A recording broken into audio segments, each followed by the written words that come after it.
Bonjour à tous, j'espère que vous allez bien. Bienvenue sur ma chaîne, La Psychologie selon Coralie.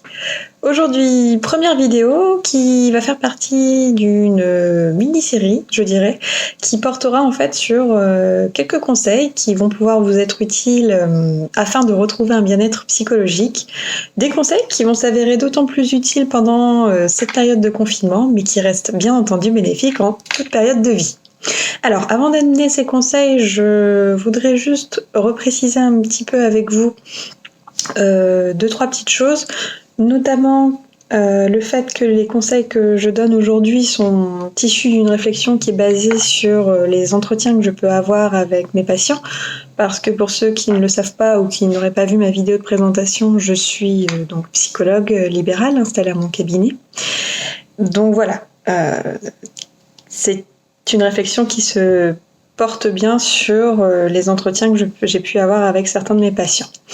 Et je voudrais aussi juste ajouter que du coup les conseils que je donne font partie d'une liste, mais une liste qui est non exhaustive, hein. Il y a bien sûr plein d'autres conseils bons à prendre. Tout le monde est susceptible de trouver en lui-même ses propres ressources, de tester, de voir ce qui fonctionne un peu moins, ce qui mérite d'être donc modifié, adapté, amélioré. Et donc je vous demande vraiment de voir cette vidéo comme une base de réflexion, une base de cheminement sur laquelle vous allez vous pouvoir broder votre propre expérience, mais vraiment pas comme une fin en soi. Voilà. Alors, premier grand conseil que vous pouvez souvent entendre, mais qui, pour ma part, nécessite, je pense, quelques précisions, c'est de prendre du temps pour vous. Alors, qu'est-ce que ça sous-entend ? Prendre du temps pour soi, ça ne s'improvise pas. C'est quelque chose qui va s'apprendre. En fait, ça fait partie d'un véritable travail psychologique. Je prends mes penses bêtes. Voilà, prendre du temps pour soi, c'est un travail psychologique. En fait, en premier lieu, ce que l'on va viser en prenant du temps pour soi, c'est une décharge émotionnelle.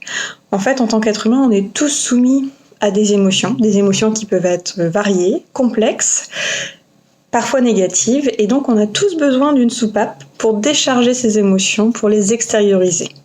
Alors, l'idée, surtout en cette période de confinement, qui peut créer des tensions, exacerber un peu justement ces émotions négatives.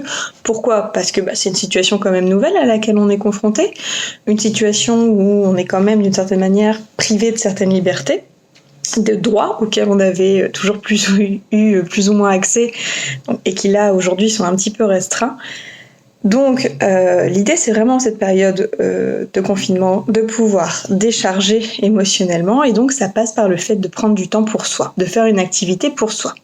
Alors premier travail que vous allez devoir faire pour cela, c'est de faire un travail sur la déculpabilisation.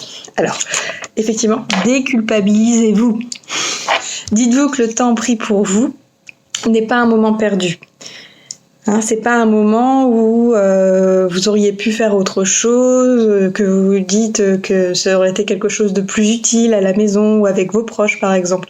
J'entends souvent dans les discours de patients, c'est quand même difficile de prendre du temps pour moi, je sais pas, j'ai comme un blocage, en plus j'ai vraiment peur de passer à côté de moments avec mes enfants par exemple, en prenant du temps pour moi. Mais dites-vous bien que c'est tout le contraire, c'est justement en prenant ce temps-là pour vous que vous allez favoriser un bien-être personnel qui va vous amener donc plusieurs résultats que je vais développer. Mais notamment, le fait que si vous prenez un peu de temps pour vous, vous allez moralement vous sentir un petit peu mieux. En fait, vous allez être plus frais, plus disponible psychiquement pour vous, pour votre entourage. Donc ça va faire un lien de cause à effet, c'est-à-dire que au plus vous vous sentez mieux, au plus vous êtes disponible, et donc au plus la qualité aussi des relations que vous entretenez avec vos proches, que ce soit à la maison ou au travail, va s'améliorer. D'accord, les relations vont s'améliorer, il y aura moins d'irritabilité, moins de tension. Alors, concrètement, pour prendre du temps pour vous, ce qu'il faut faire, c'est penser juste à une petite activité qui pourrait vous faire du bien. Alors, une activité bien pour vous, pas pour le bien du foyer. Quand j'entends temps pour vous, j'entends pas, par exemple, prendre du temps pour faire du ménage, du rangement. C'est vraiment un temps pour vous. Pensez-le, ce temps. Essayez de le préparer en amont, de le rendre concret et de vous fixer des petits objectifs. Repérez, par exemple, les moments dans la semaine où vous justement, pouvez vous accorder un petit temps.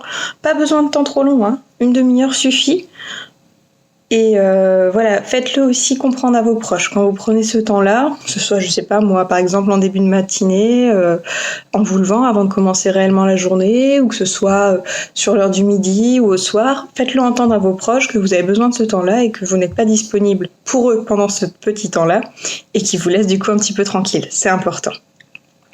Ne pas hésiter surtout à varier vos activités, c'est-à-dire que les temps que vous prenez pour vous, vous allez en faire certaines choses, n'hésitez pas à varier les activités.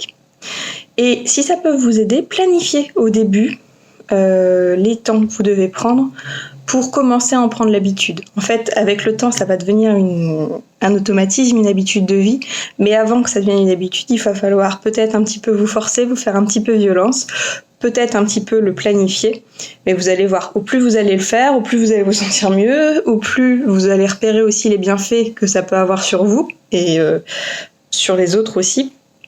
Et donc, vous allez rapidement prendre le pli. Ça va devenir de plus en plus facile. Attention aussi à pas tout planifier. Hein, ça c'est très important. Laissez la place finalement au cours naturel des événements, à l'imprévu. L'idée c'est vraiment pas être dans le contrôle total. Au niveau psychologique, c'est pas bon d'être dans le contrôle total. Je pourrais vous l'expliquer dans une prochaine vidéo si vous le souhaitez, mais voilà. Laissez quand même la place aussi à l'imprévu. Ne planifiez pas tout. Vous allez voir que aussi le fait de prendre du temps pour vous, ça va amener à travailler aussi certains aspects de votre personnalité, notamment l'estime de soi et la confiance en soi. En fait, le travail sur l'estime de soi, la confiance en soi, c'est des piliers très importants dans toute vie humaine.